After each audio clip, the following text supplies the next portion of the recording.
అంటే వ్యక్తిత్వ హననాలకు దిగుతూ బురద జల్లుతూ ఎదుటి పార్టీ మీద, అందులోని రాజకీయ నాయకుల మీద, మహిళా నాయకుల మీద, వారి కుటుంబ సభ్యుల మీద నోటికొచ్చినట్లు మాట్లాడుతూ, నోటికొచ్చినట్లు విర్రవీగుతూ, అనిపించినట్లు పోస్టులు పెడుతూ, ఒక అడ్డు అదుపు లేకుండా తెగ బరితెగిస్తూ పోస్టులు పెడుతున్నారే, వాళ్ళ మీద కేసులు ఎందుకు పెట్టరు? మీరు పెట్టరు. ఎందుకంటే వాళ్ళని పెంచి పోషిస్తున్నది మీరే కాబట్టి. పెంచి పోషిస్తున్నది టీడీపీ పార్టీ, జనసేన పార్టీయే కాబట్టి వాళ్ళ మీద ఎలాంటి కేసులు ఉండవు.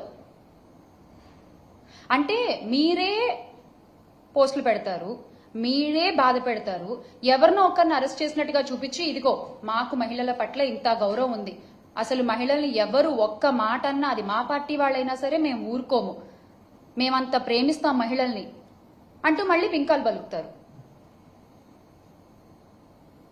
అసలు మీ మోడస్ ఆపరెండియే ఇది. This is how you work, your social media works. అరే మీకు నిజంగా అంత చిత్తశుద్ధి ఉంటే రాష్ట్ర వ్యాప్తంగా ఉన్న వందలాది మంది సోషల్ మీడియా సైకోలపై ఎక్కడా కేసులు పెట్టలేదు ఎందుకు? ఎందుకని మేము అడుగుతున్నాం.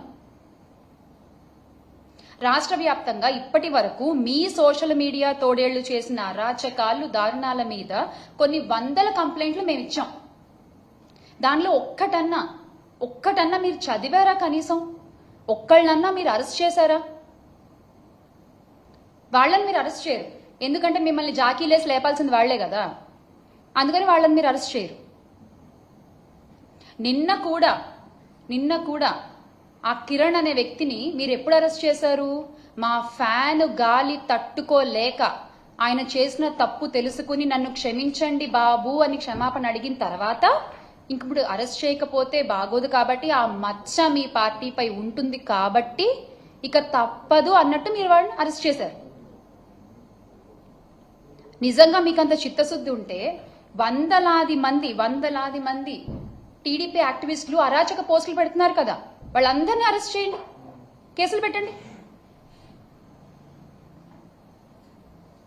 ఒక ముసుగు మాత్రమే నిన్న జరిగిన అరెస్ట్ కూడా, చేబ్రోలు కిరణ్ అరెస్ట్ కూడా ఒక ముసుగు మాత్రమే.